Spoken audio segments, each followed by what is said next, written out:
The gaming world is on fire right now, especially considering what went down this past weekend concerning GTA 6. Now, luckily for you, I'm not going to be covering that today. Instead, I wanted to focus in on Assassin's Creed Mirage, which in its own right has had some funky shit hit the fan, starting off with last weekend's Ubisoft event.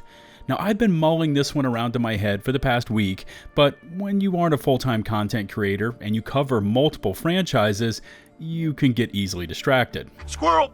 But a viewer sent me a video to check out discussing the whole thing, and I found it super interesting. That kind of restoked my creative fire to create this video, and here we are. What's going on, everybody? Welcome back to the channel. This is LtBuzzLitebeer, and today we are going to be looking back at the crazy stuff that went down with Assassin's Creed Mirage's world premiere during the Ubisoft event. The rating, the denial, and what could have gone down in the back rooms leading up to that reveal. You guys have been crushing it in terms of supporting the channel, and I wanted to again thank you. We are now less than 500 subs away from hitting that milestone of 100K. Please take a moment to smash that big, beautiful subscribe button and ring the bell to receive all my future upload alerts. Lots of facts and dates coming at you on this one, so let's get started.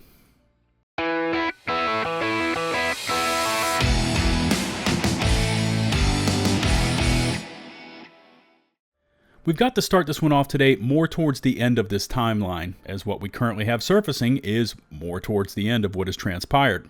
So anyways, Assassin's Creed Mirage is confirmed as being a part of the September 10th Ubisoft event. And of course, everyone is excited about Assassin's Creed, right?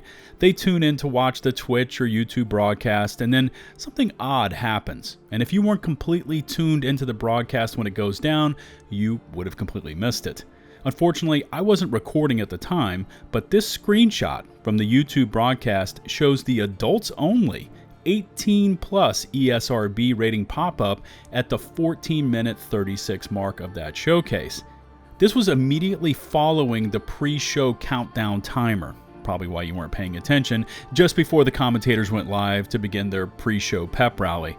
Now, I had to grab this shot from Google because if you go back to watch the VOD today, this part of the Ubisoft broadcast has been scrubbed and it now shows a rating of M for mature. Don't worry, because this was a multi-stage signal flare that something was up with the broadcast. We just didn't know what part of the next 2 hours was going to be causing the problems. Immediately following the Ubisoft event, we found out that it was Assassin's Creed Mirage that got flagged, as evidence shows when it went on sale in the Microsoft store, and keep in mind this was minutes after the showcase had ended, and it shows up as a rating of adults only, intense violence, expected in an AC game, blood and gore, once again expected in an AC game, sexual themes, partial nudity, both kind of commonplace in modern gaming, but then we get this one. Real gambling. And I say this because as far as I know, Sony, Microsoft, and Nintendo won't allow the sales of adult-only titles in their online stores. You can't even list them, because if you aren't allowed to sell them, why list them? Common sense, right? But here is Mirage showing up in the Microsoft store, clearly sporting a rating of adults only. Steam was probably eagerly rubbing its corporate hands together while saying, "Come to daddy," as they dreamt of being the only retailer to allow the sales of adult-only games. So we've got this now infamous adults-only logo hitting the original Ubisoft broadcast, which of course has now been scrubbed. Then we've got Mirage going on sale in the Microsoft store, also showing off that adults-only label. And at this point, Ubisoft corporate is probably screaming out loud, "No! God, please, no! No!" Their major AAA Assassin's Creed game Mirage has now been hit with the scarlet letter of gaming. They won't be able to sell it anywhere. There goes all their sales profits. Tencent probably has Yves Guillemot on speed dial and has already hit him with a WTF text. The world is on fire for Ubisoft. So they do the only thing they can do. Admit it. Nope. Of course not. No, they deny the whole thing and brush it off as one big misunderstanding. Quote, following the announcement of Assassin's Creed Mirage during Ubisoft Forward, some store pages mistakenly press F to doubt, displayed the game for pre-orders with an adults-only ESRB rating and are being fixed, the publisher told GamesIndustry.biz. Continuing on, quote, while Assassin's Creed Mirage is still pending rating, Ubisoft wants to reassure players that no real gambling or loot boxes are present in the game, end quote. Now, the publisher did not explain how the adults-only rating found its way into their official Ubisoft Forward livestream, and I'll give you my theories as to how all of this went down and got out of control for Ubisoft a little later in this video, but I personally can't remember ever seeing a game hit the open market with an adults-only rating from the ESRB. I mean, technically it wouldn't hit the market, would it? Because it wouldn't be on sale, but after doing a quick search, I found 2015's Hatred as the last time a game attempted to go on sale with that rating. But don't expect me to mention this title any further or show any clips because, yeah, I value my channel and I don't want to get hit with any YouTube strikes. Now, for the purposes of this video, let's press the pause button on specifically talking about Mirage, and we next need to hop into the gaming time machine. By the way, I only use the finest in CGI effects for my videos, and we're going back in time approximately 9 months. Ubisoft wades into the crypto bros realm with their attempt to provide extra value to the gamers with Ubisoft Quartz. By the way, I'm not making this up, but their announcement trailer on YouTube was so disliked, Ubisoft ended up taking it down. That's right, they delisted the damn trailer. I found it still live on the GameSpot trailer site, but it somehow does not display downvotes. Press F to doubt, and I've got the extension for the API installed on my browser, so they just have them disabled. The official site is a morass of vagueness. Collect, play, control? But the 20-minute version compressed down to an easy-to-understand TLDR byte is that Ubisoft was trying to create monetized cosmetics. They call them digits, and then market them to their player base. These cosmetics would have fictional in-game value and could then be sold to other players. I love this statement, by the way, on their website. Digits are the first Ubisoft NFTs playable in an HD game and stored on a proof-of-stake POS blockchain. POS. Such an appropriate description for this entire venture. You can read up more on this, but let's just say that the backlash from the gaming community was overwhelmingly negative. Not taking any of this feedback to heart, because why would they? Ubisoft doubled down on NFTs and blockchain, blaming the gamers for not having the basic common sense to understand how beneficial this all was to their gaming lives. Nicolas Poirard, VP of Ubisoft's Strategic Innovations Lab, which is apparently where POS is created, was quoted as saying, quote, I think gamers don't get what a digital secondary market can bring to them, but what we at Ubisoft are seeing first is the end game. The end game is about giving players the opportunity to resell their items once they're finished with them or they're finished playing the game itself. So it's really for them, it's really beneficial, but they don't get it for now. This shows that Ubisoft was all in for this technology, the practice of creating monetized, tradable, electronic artwork speculations, and at a time when the rest of the gaming publishers, even those like EA that would knock over an old lady to pick up a penny lying on the ground, even EA was like, nah, we good. Go get them, Ubisoft. I hadn't heard or read much more about Ubisoft and their failed blockchain economy Quartz until about a week ago when Yves Guillemot, Ubisoft CEO, released an interesting series of statements concerning this venture. Quote, so we are testing ground with some games and we'll see if they really answer the players' needs, but we are still in research mode, I would say. What a course correction, right? As just months ago, Poirard went as far as to insult gamers for lacking the basic intelligence to understand the benefits of a blockchain economy. But when asked point blank for positives for this system, they weren't able to provide a single topic, a single discussion point where this showed promise and gains for gamers. Because there aren't any. Quartz is designed to create artificial scarcity when there doesn't need to be any, to create an economy when it isn't required, and the only benefits are to Ubisoft, their shareholders, and those profit margins. We are now done reliving the past. Let's cram back into the time machine. Let's come back to the present. And kudos again to the art team for that incredible CGI work. All one of you. That's me, by the way. I am the art team. I do it all. Please support the channel. And we are back. Now that we've hit the present, I want to drop a name on you. Luke Stevens. By the way, he has this amazing YouTube channel. He also streams. Links to his channel in my video description. I recommend you go check him out. Anyways, a viewer of mine sent over his video where he discusses what he thinks led up to Assassin's Creed Mirage getting hit with the adults only rating, including a source he reached out to that actually worked on the game up until a few months ago.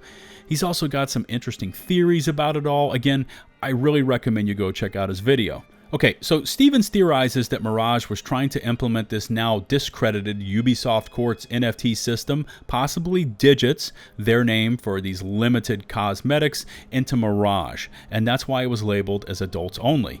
And by the way, if that's the case, that the ESRB is going to hit any game that attempts to stuff NFTs into a game with an adults only rating, that's great news, as I think something like 96% of the player base hates this crap.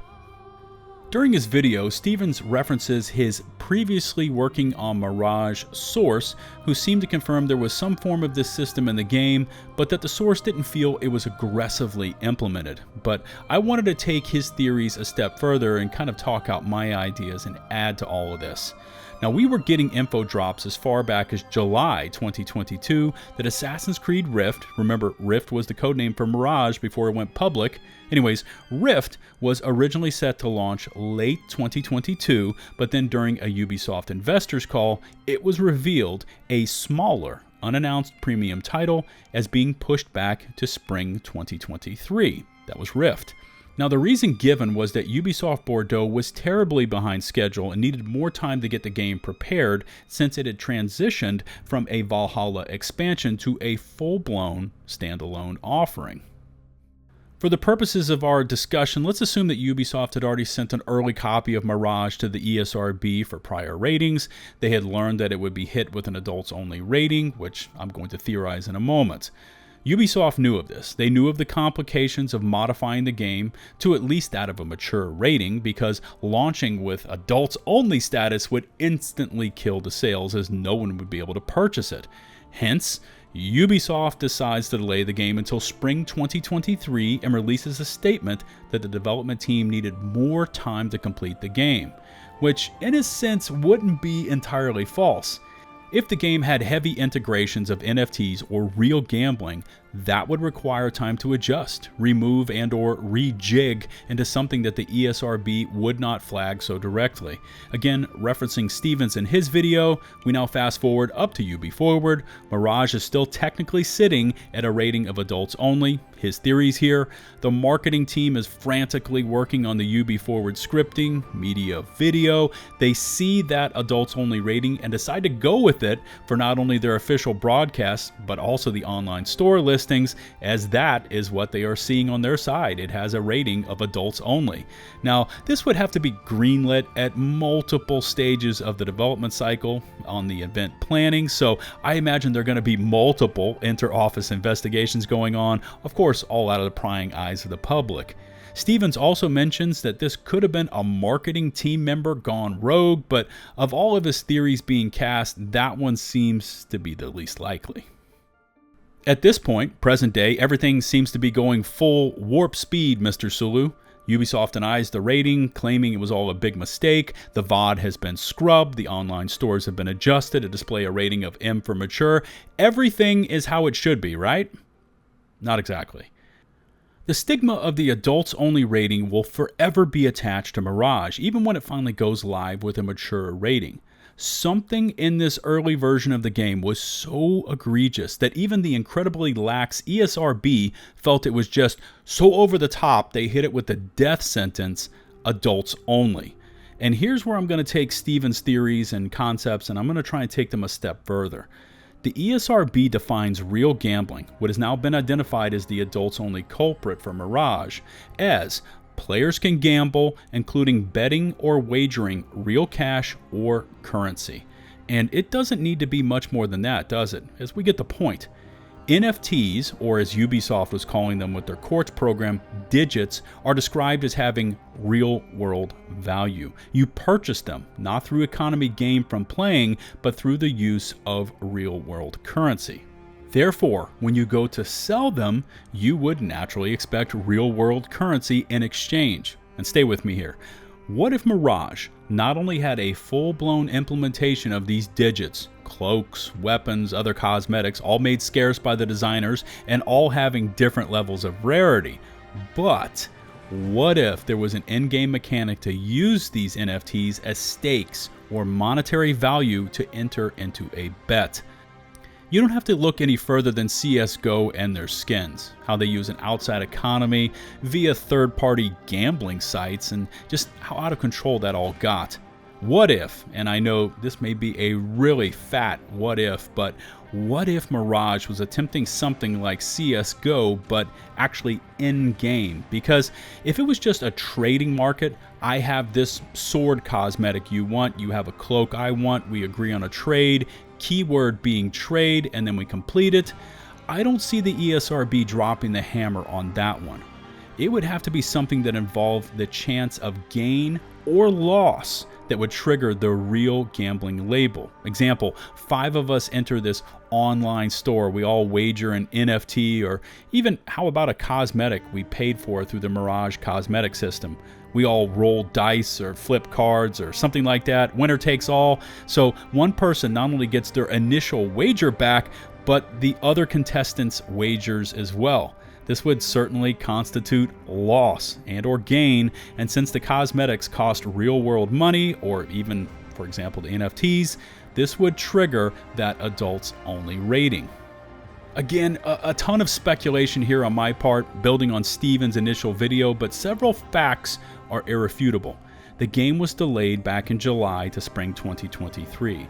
It very clearly was displaying an adults-only rating during the Ubi Forward showcase and then again in the Microsoft Store. Ubisoft has invested heavily into blockchain and their Ubisoft Quartz secondary market. Mirage was later identified to have received the rating due to what the ESRB deemed as real gambling. And finally, Ubisoft has openly denied the allegations and has now scrubbed their VOD and have the ratings now showing as M for mature. Could that ESRB rating have been the result of a Quartz monetization model using either digits or cosmetics purchased with real currency as wagers? All excellent questions, and I invite you to sound off in the comment section below with your thoughts and theories. If you haven't yet smashed that sub button, please do so. And don't forget to ring the bell to receive all my future upload alerts. If you could take a few seconds more to rate and or share this video, it would be greatly appreciated.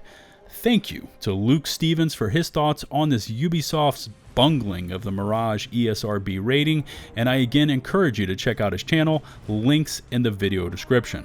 Remember to find and follow me on Twitch, Twitter, and over on my community Discord server. Links to all my socials can also be found in the video description.